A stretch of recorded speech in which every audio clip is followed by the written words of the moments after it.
Is the RMC an unnecessary middleman? You know, Zach, that's a very interesting question.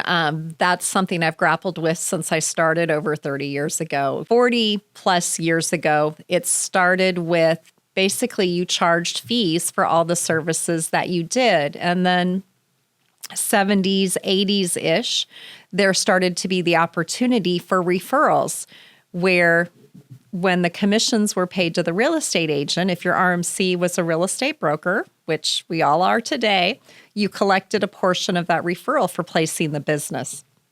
That then could reduce the cost to the corporate client when the RMC collected that, and then allow for the RMC not to charge as high a fees to cover their costs. And in today's world, with how prices have increased on homes, allow you to provide an incentive or a credit to the company, all within compliance of RESPA, and work through that. So our pricing model has gotten a little convoluted with all the service partner lines offering as part of their overhead some of an opportunity when the RMC brings those service partners business for them to pay a referral for being brought the business. So with that to your client, then we work very transparently. We show them what the costs are and disclose that we are getting a referral, and that helps reduce the costs that you are paying. Now, there's some discussion in the industry and some schools of thoughts to say, don't take those referrals. We want to, pay the direct costs. We don't want anything, the RMC, to collect referrals. Well, when you do that, because it is kind of a necessary, or it is a standard within the industry, your prices for the RMC do look very high, and it starts to make the model look very different. So procurement doesn't always get on board with that because they don't understand when they're trying to compare pricing how the models can look so different. So we try and educate with that.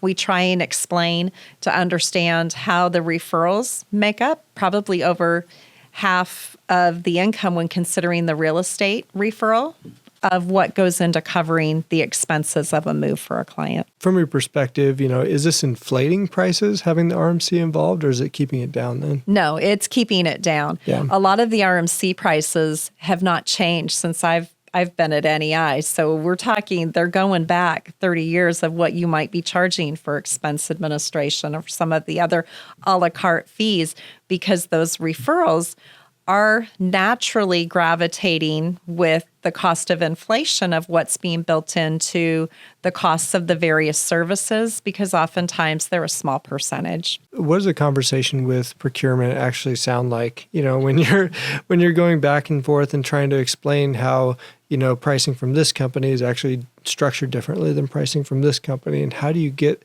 everyone on the same page?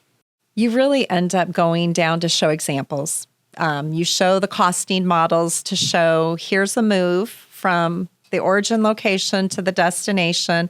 You outline all the different factors and then show what the costs are. And oftentimes with their questions, you end up kind of running your model in several different ways, and then also kind of showing the variables so that you can show what it looks like with the direct costs, what it looks like, where they're going to get credits potentially, and then the fees, if any, what those will look like, and really kind of walking them through step by step so that they really feel that they understand the model that they're selecting. They feel that it's full transparency all the way through.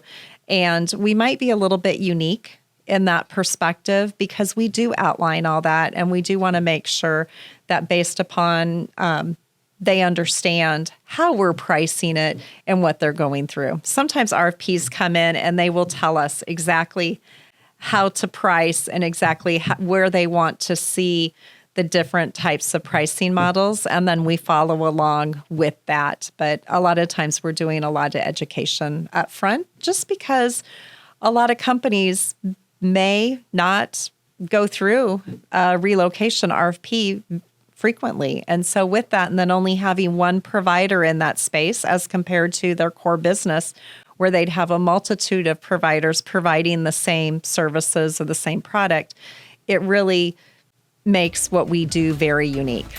Yeah.